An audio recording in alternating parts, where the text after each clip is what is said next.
hayso gurigana ma geen kari oo hooyo aabo way isdagaalsan yihiin wiilka ana ii keenay qof kale ma geynaysto cid kale ma kala tashanaysto aabaha maalinta nikaaxa aabaha loo wacay ma fahanto hooyada hadalkeeda daa aabba hawshani ma aha hawl dumareed waa hawl rageed aabba dhaqan baynu leenahay iyo soo jireen aabba anigu waxaan ahay aabbihii adigoo ku bixin lahaa hooyana waxay qaabilsan tahay markii lagu guursado inay guriga soo fiiqdo haddaba waxaa iminka stuudiyaha igula sugan Hanad Cabdirasaaq oo ka mid ah dadka ugu firfircoon ee filimka wax ka jilaya Hanad filimkan muxuu yahay muxuu ku saabsan yahay su'aasha inta ka joogan farxan waxa rabay in hal wax dhaho filimkan anaga wax badan ay rabnay waxaan goobaynay meel aan ku soo bandhigo waxaan kala raadinaynay filimkan fariimo badan sa shacabkeena ugu la wadaagno waan gartay waxaana filmaan badan waa sameynay waxaana ka mid ah filimkan marka waxaan marka fariinta aad rabtaan marka inaad shacabku soo gudbisaan waa filimka waxaan rabnaa ina waxyaalo badan aan sameynay aan u soo gudbinay waxaan isku daynay inaan sameeyno filimkan aan shacabka saa u tusno waxaan sameynay waan gartay filimka qayb baad ka tahay wali waxaad ku jilaysaa magaca Shabeel isfahan muxuu yahay marka isfahan waxa wax oo laga baran doono bulshada Soomaaliyeed oo u fiican waay marka taas oo ah isfahamka bulshada waliba filimka qofkii daawado ayaa fahmi doona waxa waay hadaa daawado filimka waxa arki doontaa waxa ku fududaanaysa inaad fahantid familiga waxa ku fududaanaysa inaad fahantid asxaabta waxaan aad kugu fududaanaysa inaad fahantid atrashada macnaha marka waxa leedahay filimka oo daawan hadaad marka noo sharaxdo kulay filimka adiga sameeyay adiga actor ka ah oo dadka jilay ka mid ah marka wuxuu ka hadlayaa noloshii dhalinyarada sawir fara badan way ku jiraan darbiga waa kan uga jeedno waalidiinna way ku jiraan ma noloshii buu ka hadlayaa iyo qoyska nolosha wuxuu ka hadlaa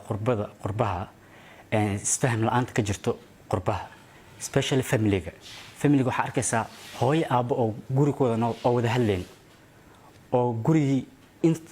10 sano ka badan isqabaan laakiin isfahmeen marka hadii la wada fadhiisto oo la wada sheekaysto isfahana imaanaya marka waxa leedahay dadkii qurbaha joogay maba isfahamsano filimkan baa fursad siinaya inay isfahmaan aad weyn waan gartay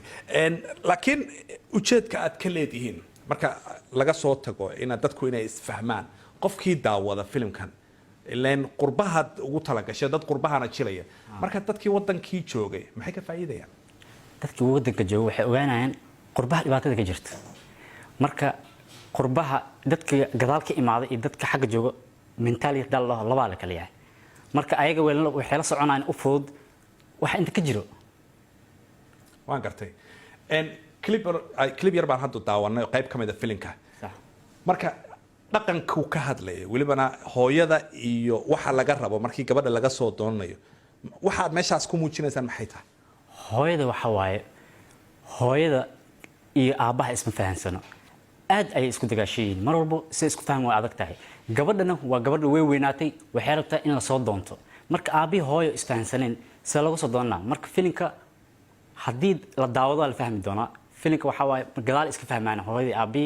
way heshiinaan gabadha faraxsan laga soo doonaa marka gabadha rabtaan marka inay marka gabadhu ay wiilka u keento reerka mise